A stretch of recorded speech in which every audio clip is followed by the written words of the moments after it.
Tony Jaa, le légendaire artiste martial et star Dong Bak, a émerveillé le monde entier avec ses cascades époustouflantes et ses scènes d'action intrépides. Mais aujourd'hui, dans un incroyable retournement de situation, il a été condamné à la prison à perpétuité. Qu'est-ce qui a pu conduire à une chute aussi choquante? La vérité derrière cette affaire vous laissera sans voix. Tony Jaa compte parmi les plus grandes stars du cinéma d'arts martiaux. Son film révolutionnaire Ong Bak Muay Thai Warrior, sorti en 2003, a transformé le genre. Cependant, les fans ont exprimé leur profonde inquiétude lorsque des rumeurs ont récemment fait surface concernant la condamnation à perpétuité de Tony Jaa. Voici mon personnage, Dasha. Il est très rapide et très puissant à l'intérieur. Que s'est-il réellement passé? Plus vous creusez l'affaire, plus elle devient folle. Alors, avant même d'envisager de cliquer sur un lien, restez avec nous car à la fin de cette vidéo, vous comprendrez exactement comment l'une des stars d'action les plus appréciées au monde s'est retrouvée dans une situation aussi extrême. Les véritables batailles juridiques de Tony Jaa. Tony Jaa s'est retrouvé pris dans une sale bataille avec Saham & Co. Film International, la société qui a lancé sa carrière, mais qui a également tenté de contrôler chacun de ses mouvements. Et s'il y a une chose qui peut ruiner la carrière d'une star de l'action autant qu'une blessure, c'est un mauvais contrat. Voici donc l'histoire.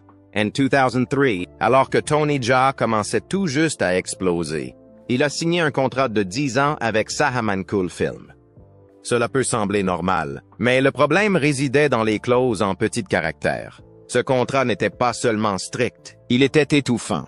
Il signifiait qu'il ne pouvait travailler sur quoi que ce soit en dehors de la société sans son accord. Et devinez combien il le payait. $600 par mois. Vous avez bien entendu. Imaginez que vous jouiez dans des succès mondiaux comme Ong Bak et que vous soyez toujours payé moins que certains employés de bureau.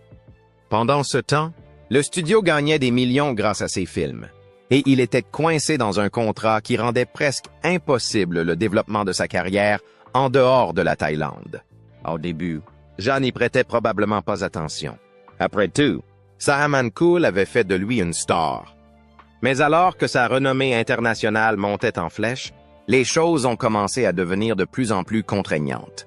Des réalisateurs d'Hollywood, de Hong Kong et de chaînes voulaient travailler avec lui. Mais à chaque fois, Saham & Co. s'y opposait. Il ne le laissait pas accepter les offres et il ne négociait même pas. En gros, il le tenait en laisse, en lui disant « Tu travailles pour nous et seulement pour nous ». C'était frustrant. C'est le moins qu'on puisse dire. Tony Jaa a été salué comme la prochaine grande superstar de l'action, l'homme qui a fait connaître le Muay Thai à Hollywood. Mais aujourd'hui, il fait la une des journaux pour quelque chose de complètement différent. Une peine de prison à perpétuité. Comment quelqu'un passe-t-il de la réalisation de cascades défiant la gravité et de records de box-office à la prison à perpétuité? Qu'a-t-il fait? Qui s'est retourné contre lui? Et aurait-il pu éviter ce destin choquant? Restez avec moi, car la vérité derrière l'emprisonnement de Tony Jaa est bizarre. Puis vint le vrai drame. Lorsque son contrat de 10 ans arriva à son terme en 2013, Jaa pensait être enfin libre. Mais Saham & Co. avait d'autres plans. Ils ont prétendu avoir déjà renouvelé son contrat pour 10 ans supplémentaires jusqu'en 2003. Et c'est là que ça devient louche. La société a envoyé l'avis de renouvellement non pas à Jaa, mais à sa sœur dont il était séparé, à Surin, une région complètement différente de la Thaïlande. Et devinez quoi? Elle l'a signé. Jaa Haim n'a jamais accepté tout cela. Mais soudain, on lui a dit qu'il était toujours sous contrat pour une autre décennie. Si cela semble insensé, c'est parce que ça l'est. À ce stade, Jaa en avait assez. Il a qualifié le tout d'esclavage commercial et a fait appel à un avocat. Son équipe a fait valoir que le contrat avait déjà expiré en 2013 et que le renouvellement était totalement invalide. Ce fut une véritable bataille juridique. Et juste au moment où l'on pensait que la situation ne pouvait pas être plus compliquée, Fast and Furious 7 est arrivé. Obtenir un rôle dans Furious 7 était très important pour Jaa. C'était ses débuts à Hollywood. Une chance de se libérer enfin de son statut de star thaïlandaise de l'action. Mais Saham & Co. ne l'entendait pas de cette oreille. Ils ont affirmé qu'ils n'avaient pas le droit d'accepter le poste, ont tenu une conférence de presse juste pour le dénoncer. Puis on poursuivit en justice Ja, Universal Pictures et United International Pictures pour 49 millions de dollars. Leur argument? Ils avaient dépensé une fortune pour faire de Ja une star. Et maintenant qu'il engrangeait de l'argent, ils voulaient leur part. Ils ont également ajouté des intérêts supplémentaires de 7,5%. Parce que pourquoi pas? Aujourd'hui, les procès de ce type prennent généralement des années à se résoudre. Vous imaginez? Le film était un blockbuster mondial, mais dans le propre pays de Ja, il était légalement bloqué en raison d'un litige contractuel. Un vrai cauchemar. Et cela ne s'est pas arrêté là. Le procès a également mis à mal Skin Trade, son film d'action avec Dolph Lundgren, et SPL2, un moment de conséquence dans Jeopardy. Un autre film, A Man Will Rise, a été complètement déraillé et reste inachevé à ce jour. De plus, son film Tom Yum Goong 2, sorti en 2013, a été un échec au box-office, en partie parce que Ja a refusé de le promouvoir en raison de tout le drame juridique. Ainsi, non seulement sa carrière à Hollywood était en danger, mais ses projets locaux en souffraient également. C'était une situation perdant-perdant. Mais alors que la situation semblait désespérée, quelque chose d'inattendu s'est produit. En juillet 2015, Salman Khan a soudainement abandonné son procès de 50 millions de dollars. Personne ne sait exactement ce qui s'est passé en coulisses, mais Ja a publié plus tard une déclaration disant « Avec l'aide de toutes les parties concernées, Salman Khan Film et moi avons pu régler nos différends. Nous avons donc décidé de mettre fin à toutes les actions en justice engagées l'un contre l'autre. En gros, une sorte d'accord a été conclu et, comme ça, il a été libéré. Bien que toute cette pagaille juridique n'ait jamais abouti à une peine de prison, elle a définitivement mis un frein à la carrière de Ja. C'était les années où il aurait dû profiter de l'élan Dong Bak et de The Protector, travailler sur des projets internationaux plus importants et s'imposer comme l'une des plus grandes stars des arts martiaux de sa génération. Au lieu de cela, il était coincé dans des procès et des restrictions contractuelles. Au moment où tout a été réglé, il avait perdu des années de travail potentiel. Et dans un secteur où le timing est primordial, c'est un énorme revers. Heureusement, après tout cela, Ja a pu passer à autre chose. Depuis, il a travaillé sur des films internationaux, a joué des rôles plus importants et a enfin obtenu la liberté de carrière pour laquelle il s'était battu. Mais son histoire est un récit édifiant, qui montre à quel point ces contrats à long terme peuvent être dangereux pour les étoiles montantes. Cela nous rappelle que dans l'industrie du divertissement, les plus grandes batailles ne se déroulent pas toujours à l'écran.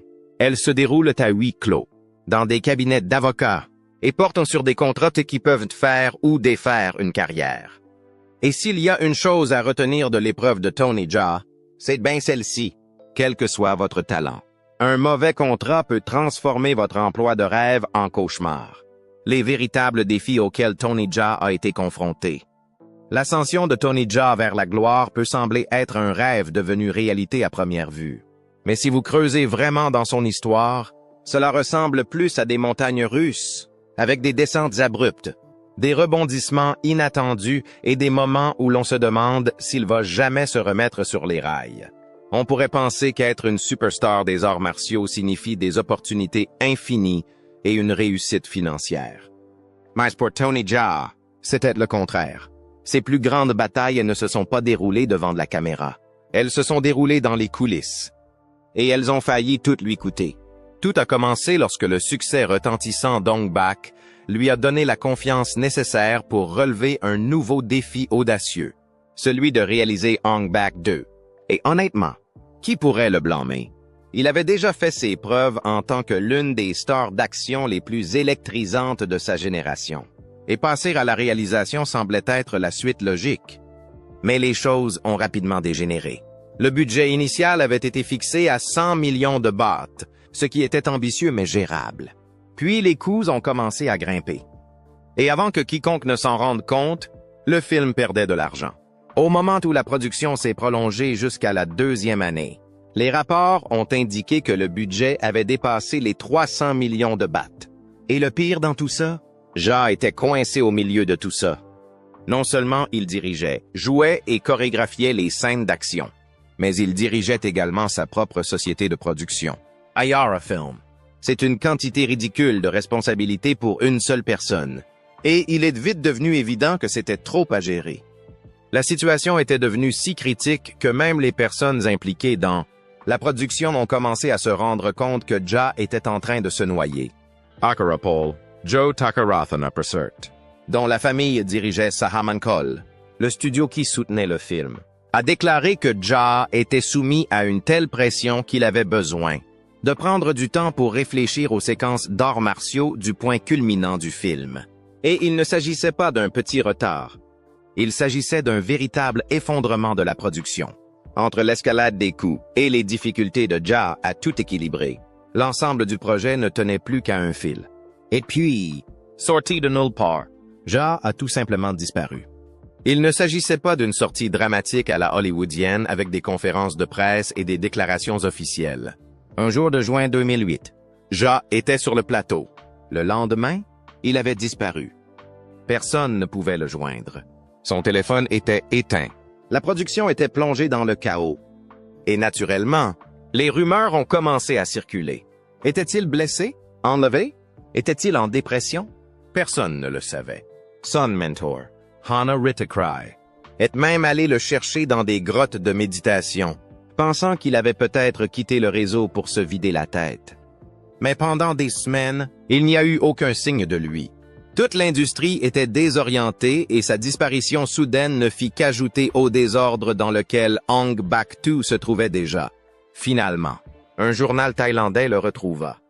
Il n'était pas blessé. Il n'avait pas été kidnappé. Il ne se cachait pas dans un endroit secret, préparant son prochain coup.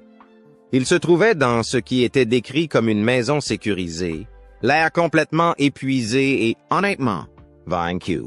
Il s'avéra qu'il avait personnellement payé certains des coûts de production de sa poche. Et maintenant, il était fauché. Il ne pouvait même pas payer son hypothèque. Son électricité avait été coupée. C'était un désastre financier total. Et cela n'affectait pas seulement sa carrière. Cela affectait sa vie réelle d'une manière que personne en dehors de l'industrie n'avait vraiment comprise. Mais même après qu'il ait refait surface et essayé d'aller de l'avant, les choses ne sont pas devenues plus faciles. Sahamankol a repris le film. Et Pracha Pinkhel, le réalisateur du premier Ong Bak, est intervenu pour terminer le projet. Pour aggraver les choses, le studio a décidé de diviser Ong Bak-tu en 2 films, Ong Bak-2 et Ong Bak-3, afin de récupérer son investissement. Le problème, cette décision a ruiné le déroulement de l'histoire, donnant l'impression que les 2 films étaient incohérents et incomplets. Et pour Ja, ce fut une énorme perte créative. C'était censé être son projet passion, ses grands débuts en tant que réalisateur. Et maintenant, il n'en avait plus du tout la maîtrise. À ce moment-là, la pression était insupportable. Il avait connu la ruine financière, la politique de l'industrie et un processus de production épuisant qui l'avait vidé de toutes ses forces. Alors, en mai 2010, il prit une décision radicale. Il a quitté l'industrie du cinéma et est devenu moine bouddhiste. C'est vrai! Il a tout quitté, choisissant la paix et la réflexion spirituelle plutôt que le chaos qui avait envahi sa vie. C'était un geste choquant, mais honnêtement, qui pourrait le blâmer? Après tout ce qu'il avait vécu, il avait besoin d'une évasion.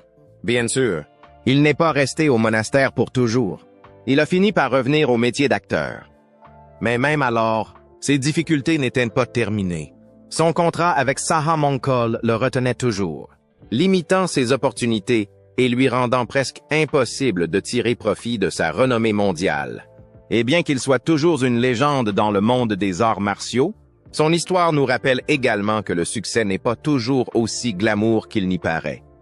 Tony Jaa a passé des années à entraîner son corps pour devenir l'un des combattants les plus dangereux d'Hollywood. Mais maintenant, il se bat pour autre chose. Savai. Comment la star d'Ong Bak et de The Protector s'est-elle retrouvée à purger une peine de prison à perpétuité? Qu'est-ce qui a mal tourné pour un homme qui était autrefois au sommet du monde?